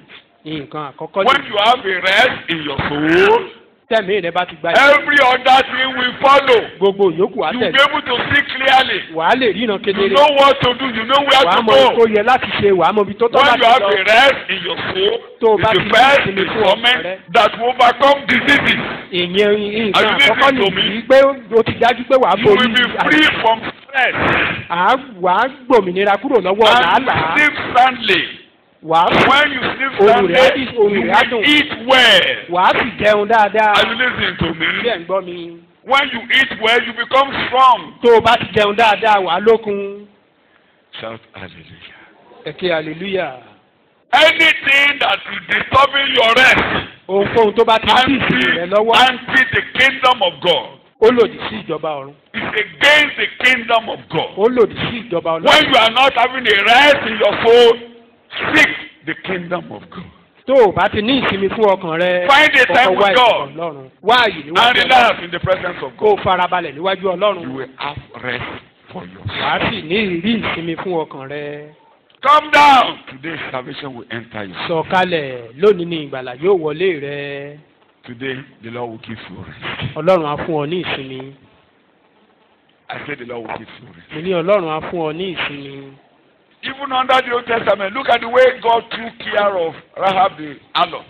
Nínú májẹ̀mú láéláé ẹ wo bí Ọlọ́run ṣe ṣètọ́jú Ráhábù That panṣágà. woman was hungry, Ebi ń pa á. and the moment he saw the spies, Ní kété tó sì rí àwọn àmì yìí. he manifested confidence in the Lord of the spies. Ó ní ìgbẹ́kẹ̀lé kíkún nínú ọ̀rọ̀ We tí have àwọn heard the yìí. news. àti gbọ́ ìròyìn. Your God is the God of heaven and earth. Ọlọ́run yín ni Ọlọ́run tó dá Please ọ̀run ayé. remember me. Ẹ rántí Please mi. remember Ẹ me. rántí mi. God has given you this land. Ọlọ́run ti fún You yín ní ilẹ̀ overcome yìí. this place. Ẹ borí ilẹ̀ yìí. Please remember me and my family. Ẹ rántí mi àti You have a àkókò God. We don't have a God here. ẹ lọ́lọ́run ṣùgbọ́n àwa ò ní níbí. You think God will not satisfy that woman? Ẹ rò pé Ọlọ́run ò ní tẹ́ irú He obìnrin did bẹ́ẹ̀ it. lọ́rùn. Wonderful. You all know the story. Ó ṣe é tọkàntọkàn. He did it. More than what she expects. Ju bó ṣe lérò lọ. More than your expectations. God will bless you. Ju bí ìwọ náà ṣe lérò Ọlọ́run á bùkún ọ. You know what? We still said it 2 weeks last week. You know where God took that woman? Ẹ mọ bí Because of that singular seeking Christ, seeking the God of the Jews. torí seeking pé the ó God wá of the Ọlọ́run Jews. àwọn Júù pé ó wá Ọlọ́run alààyè. Come up here, come up here, come up here. Ọlọ́run pè é wá sókè. And he became part of Christ. Ó wá di ara yìí ó di Rahab, ara the ìbí Jésù harlot. kìkì. Rahabu panṣágà. Come up here. God will lift you up.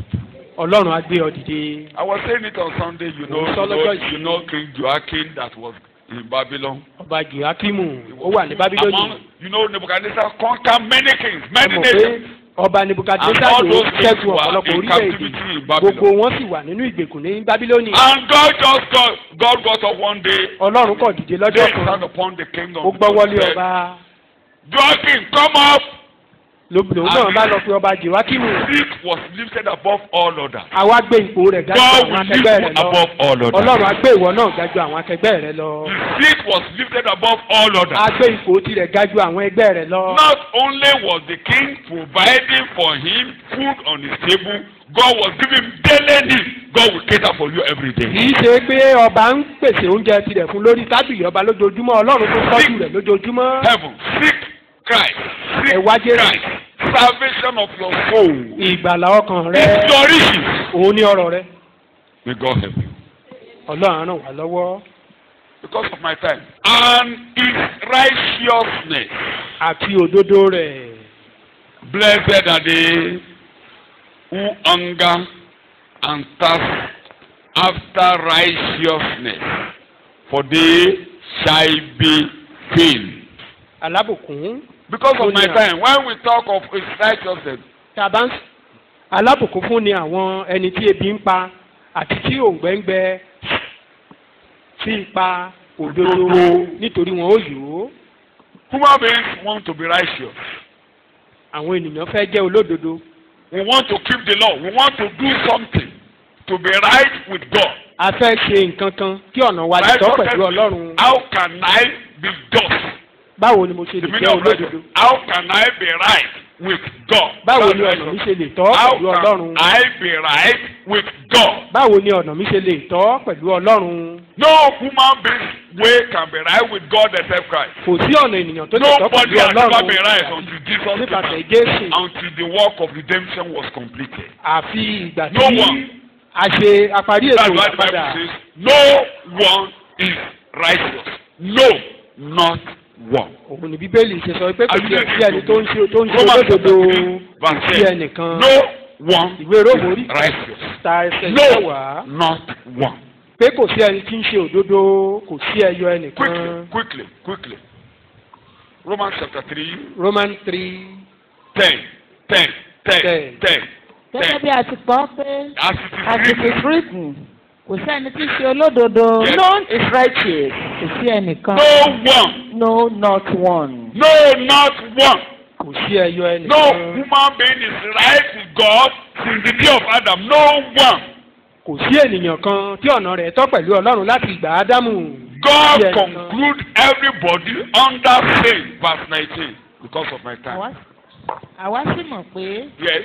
ohunkóhun tí òfin bá wí, Now we know that whatever the law says, ó ń wí fún àwọn tí ó wà lábẹ́ òfin. it speaks to those who are under the law, Kí gbogbo ẹnu kí ó lè pamọ́. Everybody. so that every mouth may be hushed, You know the day Kí a lè that mú gbogbo aráyé wá sábẹ́ ìdájọ́ So when Ọlọ́run. that and all the world may be when held that accountable woman to in God. adultery was caught and Jesus said, "Let Wọ́n mú who is òkú. going to throw the first stone?" Jésù wá dáhùn talẹ̀ tí ó sọ òkúta àkọ́kọ́. Can we see anybody? Tí a lè rí ẹnikẹ́ni nínú wọn. They didn't say who is not committing adultery. Everybody. Wọ́n sọ said, pé tí ò I'm ṣàgbèrè. okay. They said who has no sin. tó o bá ti mọ̀ pé o lẹ́sẹ̀ throw a stone. ju òkúta yìí. Like we will get there when we get to chapter 7. Like we look, or we can point fingers to this person. You have this, you have this. A lè máa tọ́ka sí ẹnì kan pé ìwọ òní eléyìí onítọ̀hún ṣùgbọ́n ìwọ tó ń nawọ́ gan ìka mélòó ló darí sí ọ̀dọ̀ rẹ. If not for Christ, can anybody get to heaven here? Tí kì í bá ṣe nípasẹ̀ Jésù àbí torí Jésù sí ẹnikẹ́ni lè dọ́run láàrin wa níbí kò sí ẹnikẹ́ni kò sí ẹnìkan. Everyone concluded that everybody shut up, shut up, shut up, shut up. Ṣé kí oníkálukú panu rẹ̀ mọ́? Let's read a little bit to make it clearer. Ẹ jẹ́ a kà díẹ̀ kó kọ̀ lè yé wa sí. Verse 23. gbogbo èèyàn ló ṣàtúnṣe. all human beings have sinned. tí wọ́n sì kùnà ògo Ọlọ́run. And they cannot see the glory. The glory of God has left. God's righteousness has departed. They have lost God's beauty. They have lost God's garment. All men polluted. Wọ́n ti sọ aṣọ ògo, wọ́n ti sọ ògo Ọlọ́run nù. Gbogbo ènìyàn ti díbàjẹ́, kò sí ògo mọ́. 21. Ẹsẹ̀ ìkọkànlélógún. Oh, sorry, 24. I'm sorry, 24. 24. àwọn ẹni tí a ń dá láre lọ́fẹ̀ẹ́. All that are now guilty are now declared, discharged, and acquitted freely. Gbogbo àwọn tó ti lẹ́bi lójú ọ̀rẹ́ báyìí. Verse 24. Verse 24. All are justified. All are what? Justified and made upright. Made right. And in right standing with God. You can now stand blameless in the presence of God. All freely. Freely. And graciously. Graciously. You can by His grace. Just by Jesus Christ's grace. Pé gbogbo eléyìí nípasẹ̀ orí ọ̀fẹ́ Jésù Kristi. You are reading. We continue. Through the redemption which is provided in Christ Jesus. Yes. Whom God put forward before the eyes of all as a mercy seat and propitiation by His blood. Òun la gbé kalẹ̀ gẹ́gẹ́ bí ìtẹ́ àánú nípa ètùtù kéde ẹ̀jẹ̀. Tí Jésù ò bá fẹ́ bọ́ sọ́run kò sẹ́nìkan tó lè dúró. Fún ìgbéyẹn ni mò ń kélé ẹ̀kan pé Jésù gbẹ́bọ lọ sọ́dọ̀ Ọlọ́run. Ìgbà tí ẹ̀jẹ̀ ti dórí ìtẹ́ inú Ọlọ́run yọ. Àwa sílẹ̀ fọ̀run fún wa. Ẹ wá lè dúró báyìí níwájú Ọlọ́run. Làkàkà bó ṣe lè dúró níwájú Ọlọ́run. Bí o ṣe máa gbà ọkọ lè máa débi tí a ń lójoojúmọ́. Ibẹ̀ náà pè wá sí. Ibi tí àánú náà pè wá sí. We were called unto that throne of mercy or seat of mercy. Tí oníbíbélì sọ fún anígbò mi pé ó ní ẹ má gbé ìgboyà yín sọnù tó ní kíni o. Èrè. Lost not your confidence. Ìgboyà láti wá síbi tí àánú ìbéèrè orí kẹrin tó ní àwa olórí àlùfáà tó làwọn ọmọ kọjá. Ẹ jẹ́ ká wá síbi tí àánú ká wá síbi ìtẹ́ orí ọ̀fẹ́ síbi tí àánú pẹ̀lú ìgboyà kí a lè rí kíni gbà. The seat of mercy with boldness. Torí olórí àlùfáà yìí, ó mọ ohun tó ń là á kọjá. Knew what was happening. Orí àníyàn la wà o. Ebéèrè orí kẹ́yìn ọ̀kan yẹn. Anxiety. Inasmuch then as we have a great high priest. Yes. Who has already ascended and passed through the heavens. Yes. Jesus the Son of God. Yes. Let us hold fast our confession. Yes. Of faith in Him. Ìjẹ́wọ́ ìgbàgbọ́ wa nínú rẹ̀ di ìjẹ́wọ́ wa mú. For we do not have a high priest who is unable to understand. Àwọn ìjẹ́wọ́ yẹn tó bá ráyè kàdé ẹ̀ lálẹ́ tí mi ò bá ka ìpàdé mi lélẹ̀ ìsọjí. Tí mo bá ráyè kà máa kà tí mi ò bá ka ìpàdé mi lélẹ̀. Ìjẹ́wọ́ tẹ̀ gbọ́dọ̀ dìbò. The confession that ẹ gbọ́dọ̀ mú tí sọ lójoojúmọ́ màmá àtẹnumọ́sá. Ẹ di tẹ́ ẹ bá ṣàṣìṣe nílé lọ́bẹ̀ o. You must hold on to those confessions. Without that, you can't get there. Olódò ni ẹ tó bá ti ní jẹ́wọ́ yẹn o. Olódò pátápátá torí o lè dúró níwájú ẹ̀ rárá àtúgbódúgbò rẹ̀ You can't stand before Him. Kéde jẹ́ ọ bó ṣe jẹ́ Hẹ́rọ́dù pa. It means you'll be consumed by maggots, just like Herod. ẹ wá ìjẹ́wọ́ lẹ̀ ẹ gbé wá. You come with confession. ìjẹ́wọ́ lẹ̀ ẹ máa ṣe kéde. You come mo ní with kí lẹ̀ máa gbé wá confession. síbi ìtí àánú. That is to that throne of àbẹ́bí mo mercy. kọ bíbélì ni. Or am I the right kí náà ní out? kẹ́gbọ́ wá síbi ìtí àwọ̀. kí a lè rí kíni gbà níbẹ̀. That we may receive mercy. èrí àánú gbà. èrí Amen. olùfẹ́ láti ran ni lọ́wọ́. You will receive grace to torí a kò ní olórí others. àlùfáà tí kò lè ṣaláì bá Because ní. we don't have a high priest that o is máa not ability rẹ concerned. o máa liability rẹ. Know mo tó our wúlò àkọjá ability and mo bí tára ti liability. rò mí ò mọ́. I may not know. mi ò tẹ́ mo bí tára ti rò ìyàwó I mi. don't even know tó bá where kọ́ my sọ wife fún is mi feeling ní pain. pẹ̀lẹ́ lórúkọ If Jésù he's pẹ̀lẹ́. saying this, I will ó ṣe irú only mi ò lè pín òun pray nìkan for ló mọ̀ her. mi ò lè ṣàlàyé. the only one Mọ̀ that Jésù the mọ̀ only one àbí that kò will mọ̀. explain. But Jesus knew all. ó mọ̀ ó mọ̀. No, sir. òun ló mọ̀ rora rẹ̀. Know The your pain groaning is you that is of passing pain. through the agony. Nobody knows the agony. You pass through Sẹ́ni the tó mọ bó agony. ṣe But ń the only one bí that bára ṣe ń understands the ro ọ́ agony. sí. The only one that pass us. Òun Look at nìkan. when Jesus was in agony in Gethsemane. You all know. Ẹ wo ìgbà tí Jésù wà nínú ìrora God nínú ọgbà understands Gẹ́símánì. the agony of Christ. What did the Bible record in Luke? God sent an angel to do what? Ọlọ́run nìkan ló mọ̀. Ọlọ́run To ló wá do rán what? áńgẹ́lì kan láti ràn án lọ́wọ́. To do what? Because you understand the agony. Torí pé òye ìrora tó ń là kọjá Does he yìí. understand your agony? Ṣé òye ìrora tìwọ náà yìí? Understand your problem? Ṣé òye You wàhálà know what rẹ you are yìí? going Ṣé through. o mọ ohun tó ń là kọjá? Bow heads in 2 minutes and say, you will attend to me in my Ẹ̀rí rẹ̀ bá ní ìṣẹ́jú méjì. Know what I am Ọlọ́run passing àjá sí through. ọ̀rọ̀ mi. O mọ ohun tí mò ń là my kọjá. agony. O mọ You ohun tí mò ń understand là my kọjá. trial. Ní orúkọ Jésù Kristi, Olúwa wa ni mo gbàdúrà. In Jesus' Sàmì name, ẹ̀ I love dáadáa. to pray. Ìgbà tí Kristi tó tá a fi ṣẹbọ fẹ́ ṣẹ̀. When Jesus was made sacrifice for sin, In 2 Corinthians chapter 5, ní verse According to 21, Luke, let me just ẹsẹ̀ ìkọkànlélógún. mention some of our confessions that you can always bring to God that Jesus wants you to. nítorí ó ti fi í ṣe ẹ̀ṣẹ̀ nítorí wa. Yes. For our sake, he made Christ virtually to be sin, ẹni tí kò mọ ẹ̀ṣẹ̀ kẹ́ṣẹ̀ rí. who knew no sin, Bẹ́ẹ̀ wá lè di òdodo Ọlọ́run nínú rẹ̀. so that in and through him we might become Seek by Him, seek through Him to be right with God, so that God will not see you. Kọ́lọ́run má rí Torí ẹ̀ṣẹ̀. kí Ọlọ́run má bàa rí ẹ̀ṣẹ̀ nínú wa mọ́. So kó wá sọ́dọ̀ rẹ̀ kó dì mẹ́bọ Jésù. Come to him and Ká má cleave to bàa rí him. That's ẹ̀ṣẹ̀. the only sacrifice for God not to see Kọ́lọ́run bá ti anything wọlé in báyìí you. tó bá ti ń wá yá máa rẹ́ṣẹ̀. Once God look Tó down bá on ti rí heaven, èèyàn he kan tó fi will mọ̀ see Jésù, sin. kò ní But rí once ẹ̀ṣẹ̀ you see níbẹ̀. anyone cleave to Christ, you will not see anything there. Torí ìgbà tí a ń kàn án máa gbélébùú. When he was A kan ògbólógbò Crucified. ọkùnrin ẹ̀ṣẹ̀ mi mọ́. our old man of sin, Kébi kó má bàa crucified ara him. ẹ̀ṣẹ̀.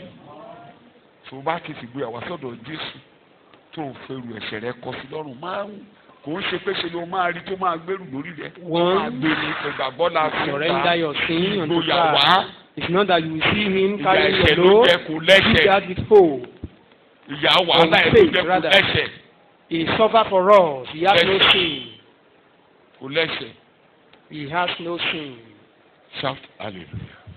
Okay, hallelujah. Ẹrù tó rù yẹn That fọ́kàlẹ̀ burden kò ní rù you lọ carry, lé. you will not take it home. Simple language. Èdè tó yé ni. Èdè wo ló lè fún obìnrin àgbèrè chapter 8 ni? Which language did he use for that Ní kó máa woman lọ. in chapter 8? Sálágbèrè ní lẹ́yìn ìgbà yẹn mọ́. Mo ní ṣe panṣágà ní lẹ́yìn ìgbà yẹn mọ́. And you call him a fornicator after that? That woman, even as at that time, a ò tí ì ṣe bọ́tán. A tún kalẹ̀. The woman was Lẹ́yìn set ìgbà tá a ṣe free. bọ́tán. Even after the A lè sacrifice, dúró níwájú Ọlọ́run láì lẹ́ṣẹ̀. she will be able to stand before God sinless. Ó lè rí bí àgbélébùú máa kọjá lọ sí paradíṣe. That thief on the cross Ó kọjá lọ. went to paradise. Simple childlike faith. Rántí mi Ìgbàgbọ́ bàbá. ọmọ kékeré. Rántí mi nígbà tó bá dé Remember paradíṣe. me, Father, Rántí when mi you níbi get to tó ń lọ nígbà tó bá dé paradise. Remember me paradíṣe. when Don't you worry, get to we where you are are going going. together. Don't worry, you are going with me. Shout hallelujah. Okay, hallelujah. Shout hallelujah. Okay, hallelujah. Fún ìjẹ́wọ́ wa jẹ́ kí n mú díẹ̀ tó lálẹ́ tẹ̀lé. Our confession. Let me take one of. Ṣé ẹ rí ìgbà tí Ọlọ́run fẹ́ Romans chapter 4 ìwé Róòmù orí kẹrin verse 25. ẹsẹ̀ karùndínlọ́gbọ̀n. Jẹ́ kí n bẹ̀rẹ̀ ń bẹ̀. Kí n fi Timothy ẹni tí a ti tọrọ ẹ̀ṣẹ̀ wa Who was betrayed and put to death. tí a sì jíǹde nítorí ìdáláre wa. Translation kan tí mo láìkì ló sọ wípé kí a tó gbé Jésù dìde Ọlọ́run ti parí ọ̀rọ̀ ẹ̀ṣẹ̀ lórí ọ̀rọ̀ wa. God has settled the issue of case concerning Jésù us. dìde When Jesus bá ti rose wá up, dì mọ́ ẹ everyone máa that lọ. believe unto him now Ẹni go Paul free. wá sọ wípé That was what Paul said. nígbà tí ẹni tí a pa nínú ara He tí a that sọ was tí a dá láre nínú ẹ̀mí. justified in Inú ẹ̀mí ni ẹ̀ṣẹ̀ ti wọ orí Jésù rí bí àgbélébù tó kù it is púpọ̀. in the spiritual Ẹ̀mí realm wa that ló our tẹ̀sẹ̀ sin tó kù cleave fi unto ń bò him. wá. Ìgbà tí ẹ̀mí rẹ̀ tẹ̀sẹ̀ wọlé òkú bò. Ìgbà tó kú nínú ẹ̀mí ló kù bò. When he died in the Ìgbà spirit, náà dábàá ti dá ọ láre nínú ẹ̀mí. Ọwọ́ èṣù àlọ́ lọ́rọ̀ rẹ. pass him. Tó bá ti pe When Jésù. you are justified in the A ti spirit, dá mi láre pẹ̀lú rẹ̀. Wíbẹ̀. you Èdè tí mo are máa lò ní pé justified with Christ. discharge and what? And acquitted. Pé a ti dá wa láre lọ́fẹ̀ẹ́. Shout hallelujah. Ẹ̀kẹ́ Shout hallelujah. hallelujah. Ẹ̀kẹ́ hallelujah. Kì í ṣe bẹ́ẹ̀. Àmì ìdánimọ̀ ẹ̀ṣẹ̀ tí í ṣe aṣọ ẹ̀ṣẹ̀. The sign of sin or the Aṣọ garment ìhòòhò of tó wà sin, lárùn wa wọ́n bọ̀ kúrò. the garment of nakedness Kí upon àkókò sọ us, wípé a ò láṣọ lọ́rùn aṣọ ewúrẹ́ tí wọ́n gbé wọ Ádámù wọ́n bọ̀ yẹn dànù. that skin gold, Yẹn lẹ́gbẹ̀ẹ́ kọ́ ni. and gold skin that was put on Nadab, Ó wọ̀ mí that we put lágbádá on òdodo. the spirit was Sọ bẹ́ẹ̀ taken bí away. oṣù ní òhò mọ́. Tell yourself, I'm not Oníhòòhò naked. He was raised to secure our justification and Bẹ́ẹ̀ni acquaintance, bẹ́ẹ̀ yẹn. making our account balance and Sọ absolving bẹ́ẹ̀ us. my account is balanced before God. My account is balanced I'm before acquitted. God. I'm Mi ò acquitted. lẹ́jọ́ jẹ́. Mi ò Mi ò lẹ́jọ́ jẹ́ I lọ́rùn. have no case I have to no case to answer. Ìyá lẹ́jọ́ dọ̀rùn. Mẹ́lẹ́jọ́ jẹ́ I have lọ́rùn. no case to answer before Wà á God. jẹ́jọ́ lọ́rùn àbí? Mi ò I lẹ́jọ́ jẹ́ lọ́rùn. case, I have no case to answer. Láti òní mi ò lẹ́jọ́ jẹ́ lọ́dọ̀ Ọlọ́run ẹlẹ́dàá. Henceforth, I have Títí ayérayé mi ò lẹ́jọ́ kan jẹ́ lọ́dọ̀ Ọlọ́run ẹlẹ́dàá. I have no case to answer. No case to answer. Go away free. Jẹ́jẹ́ mo lọ mo dòmìnira. Kò sí gbèsè lórí orúkọ mi. No debt upon my name anymore. Ìjẹ́wọ́ yẹn náà ní ká dì mú o. That is the confession that we should hold. Máa gbé wá síwájú Olúwa.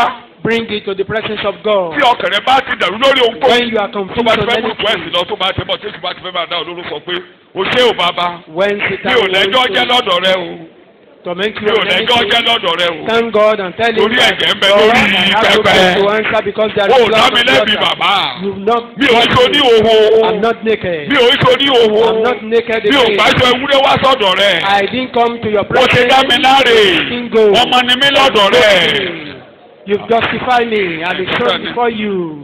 Lùtọ́ ní kẹ́ máa gbé lọ sínú àdúrà rẹ. That is what. Shout Take it to our prayer. hallelujah. Ẹ ké hallelujah. Sẹ́kọ̀ọ́ yé mi díẹ̀. Do we Wọ́n understand ní it? ẹnikẹ́ máa wá. That is what you should see. Shout hallelujah. Hallelujah. Shout hallelujah. Hallelujah. Kẹ́ máa sọ pé kò sí ìdálẹ́bi fún mi mọ́ ní ìsinsìnyí. There is no condemnation Kò sí now. ìdálẹ́bi fún mi mọ́ ní ìsinsìnyí. No condemnation now. O ti ráàyè síwájú Olúwa. I have access to the presence of Ọlá God. ní ìgboyà láti wọ ibi mímọ́. We have boldness Nípasẹ̀ to kéde go into ẹ̀jẹ̀ the holy ọ̀dọ́. place. Ìgbé àyìnlá ní kẹ́kọ̀ọ́ síwájú Ọlọ́run. We should come to God with Éfésù orí kejì ẹsẹ̀ ìkẹwàá mo fẹ́ parí ẹ̀kọ́ Ephesians rẹ̀. Ìmáàmù Alágún jù. Àwa ní iṣẹ́ ọwọ́ rẹ̀ we are tí a dá nínú Kristi Jésù fún iṣẹ́ rere tí Ọlọ́run ti yàn tẹ́lẹ̀. that God has appointed before. nítorí àwa ni iṣẹ́ ọwọ́ rẹ̀. Bó ti English and Yorùbá. nítorí àwa ni iṣẹ́ ọwọ́ rẹ̀. Yes. tí a ti dá nínú Kristi Jésù fún iṣẹ́ rere tí Ọlọ́run ti pèsè tẹ́lẹ̀ kí àwa kí ó lè máa rìn nínú wọn. Ephesians 2 verse 10. Mo fẹ́ kọ́ sọ òyìnbó ẹ̀ ni. For we are God's own handiwork. God's what? Handiwork is Tó bá workmanship. sọ pé handiwork èèyàn, Ọlọ́run di ẹni yẹn mú báyìí. It means God hold that person. Máa bọ̀. Ọlọ́run di ọwọ́ rẹ̀ mú báyìí. God hold him. Ọwọ́ tó fi ń ṣiṣẹ́ yìí. The word, the hand is used for what? Ọlọ́run ló ń kọ ní nǹkan ó di ọwọ́ rẹ̀ mú láti máa ṣe ohun tó ń ṣe. God hold his hand to do what nígbà he tí bá does. mú ọmọ ń kọ̀wé nígbà tí bá yẹ fẹ́ kọ́ ọmọ níwèé Just kọ́ ní like when you are teaching sẹ́mu kọ́ ọmọ ò lè kọ̀wé wọ́n á di ọwọ́ ẹ̀ mú nínú wọn á máa kọ́ ẹ o. Ọlọ́run ló máa di ọwọ́ ẹ̀ mú láti ṣe rere láyé. God hold your hand in life. O lè dàgbàgbọ́ ṣe. You can't. O lè dálé ayé gbé. live O lè life dágbèsè ayé on your òdodo. own. Ntọ́lọ́run ti kọ́ ọ́ lẹ̀ lórí orúkọ rẹ. Ọlọ́run á di ọwọ́ rẹ mú láti ṣe láyé. Oh, hope your really. Ẹ̀mí máa bá ọkọ wọlé ló ń Holy jẹ bẹ́ẹ̀. Spirit will be your companion. Ó jẹ́ kí n rántí Josiah. You remind me of Josiah. Ọdún mẹ́jọ ló jọba. He was Àkọọ́lẹ̀ wà lórí ẹ̀. at 8 years. Ṣé ẹ rí máa ń tó má jẹ́ kọ́ mi ẹ̀ kúkú. Máa gbọ́ kẹ́ ẹ̀ gbóná kó máa gbóná níwájú Olúwa má jẹ́ kó Warm tutù. yourself anytime. A fi Bíbélì fáyà sórí ìtẹ̀ máa fàdúrà fáyà sórí Use ìtẹ̀. Bible and Máa prayer dá to sẹ́mi ara inspire rẹ̀. yourself. Kéde tí mo lọ lọ́jọ́ Sunday. Like the Máa Sunday ṣáàjì bátìrì rẹ̀. That is, you charge yourself. Kó máa ṣe máa ṣáàjì bátìrì rẹ̀. Charge yourself. Má jẹ́ kí náà orí bátìrì rẹ̀ lọ́lẹ̀. Don't be weak. Bí Josiah ti ń ṣe rè. Gbogbo tí Josiah ṣe pátápátá Ọlọ́run fi ọwọ́ ẹ̀ mú ṣe. Josiah did Gbogbo èrè tó wà ní sẹ́yìn ló wó mọ́lẹ̀. Bàbá rẹ̀ ní Manasseh tí wọ́n dá padà wálé. Gbogbo èrè tí Manasseh dá kalẹ̀ pátápátá ó wó padà. Ó fọ gbogbo Júdà mọ́, ó fọ Benjamin mọ́, ó kọjá lọ sí Efraimu, ó kọjá lọ sí Naftali, ó kọjá lọ sí gbogbo Northern Kingdom. Wọ́n máa ṣe ló wá gbéra báyìí wá lọ sí Bẹ́tẹ́lì àti Dánì. When he went to Bethel and Dan. Ẹnìkan ti di ọwọ́ Where rẹ̀. Jeroboam Tani mo ló di set ọwọ́ up the rẹ̀. idol. Someone know the Iná shame. ẹ̀mí mọ́ náà mo máa dá lọ́kàn ẹ́. Òun la fi gbégbé ayé. The Holy Spirit Are you will getting be it in to me? you. That is what you Ẹni do to tí ń do. jalè kó má ṣe jalè. That is why he Ẹ̀mí mọ́ said, náà máa dá lọ́kàn ẹ́ tí ò ní jẹ́ kó jalè. Holy Spirit will Ẹ̀mí mọ́ náà inspire máa you dá not to lóṣù steal. ọ̀lẹ́mí máa gbé kaná tó bá ti gbé kaná. It's the Holy Spirit Wà that will kó help lójú you. ẹ. Ṣé ló débi tí èrè Jeroboam wà? He Ó got mú to gbogbo where èrè the mọ́lẹ̀. idol Ó of ń wo tán. Jeroboam was. Ìwọ pẹpẹ, ó parí pẹpẹ jẹ́. He destroyed the Gbogbo altar, aráàlú wo. and the old people were looking at him. Wá débi àwọn gbogbo ibojì àwọn burúkú ló dáná. All the graves of those. Dáná gbogbo àwọn àgbòrìṣà gbogbo ó ní ká máa kó gbogbo èrè ká máa kó gbogbo kíní ibojì wọn ká máa dáná sun wọn. He brought them out Wá and débi destroyed and kan ẹni burned tó rán them. níṣẹ́ wọ́n máa kó kí Someone wọ́n that di ọwọ́ sent ẹ̀ mú. him. You know they came there together. Ṣé wọ́n kí wọ́n di ọwọ́ ẹ̀ mú ni. His hand was, he was holding his Àwọn hand. ewu ẹ̀dáná sun ewúlé ẹ̀dáná wá débi kan. Exhumed this and destroyed it. Ta ló ní bó tiẹ̀ dé? And when he got to the Ṣé àwọn pẹ́ni tó di ọwọ́ ẹ̀ mú ló kọ́ ní. replica of the man that Ó kó prophesied break. what he was doing, he said, who owns this grave? Wọ́n ní wòlíì tó sọ àwọn nǹkan And tó ń ṣe he said, the yìí. prophet that prophesied what you are Ó lè fi doing now. tiẹ̀ lẹ̀. And he said, leave Àti it. wòlíì tó jẹ́ wípé ó fún lóúnjẹ jẹ ẹ fi tàwọn méjì. And the same man, the old prophet, Ẹni tó that misled ẹni you, tó rán níṣẹ́ ayúlẹ́sìn tòmí the person that sent him, tó o lè dá òdodo ṣe lórí ilẹ̀. you can't be righteous on your own. Upon this land. Alágbájá ìwọ ń fara ìwé nìyẹn. You are comparing yourself with Shape. someone. So ìgbé ayé o ìgbé ayé tí a fi nínú ayé Our kọjá. lifestyle. Bí that Jòsáyà is àjàpẹrẹ wọ́n á máa dáná sí ẹni tó báyìí. Josiah. Wà á máa gbélé ayé. Wà á máa ṣe ohun tó yẹ kó o ṣe. Iṣẹ́ ọwọ́ rẹ̀ tí a dá nínú Kristi Jésù. Fún kí ni mo pè é? handwork. Tí a ti yàn tẹ́lẹ̀. That has been Àkọọ́lẹ̀ tí a kọ wọ́n tún ṣe lórí ilẹ̀ ayé. the document that is written upon you be fulfilled over your Tó life. ní Pọ́ọ̀lù sọ ẹni jáde má jáde mọ́.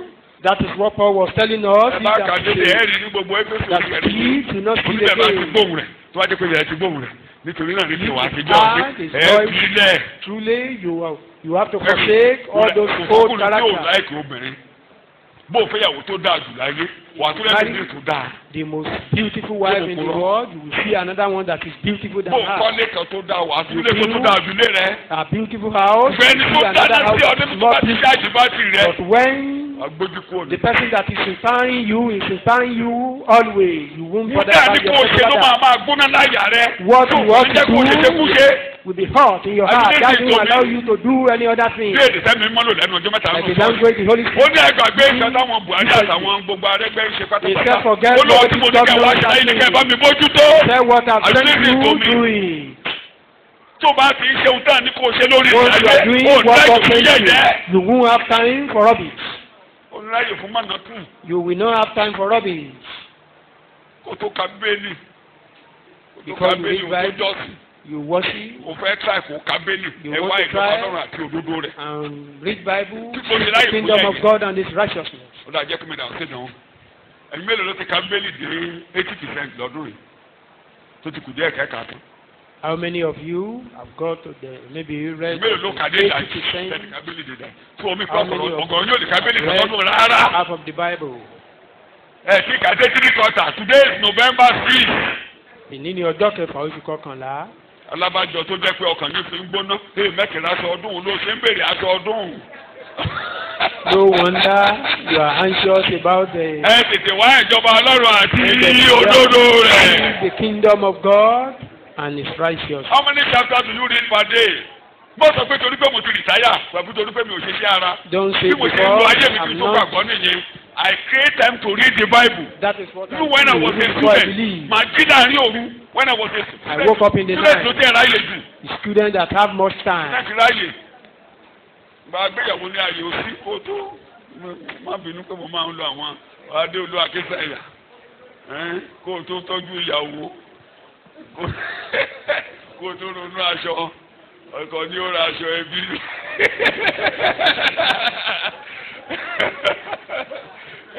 Kó tó pèsè ìbáyà. Kó tó sanwó ilé ìwé. Babalágbájá ń sọmọ lórúkọ màá ṣe máa débẹ̀.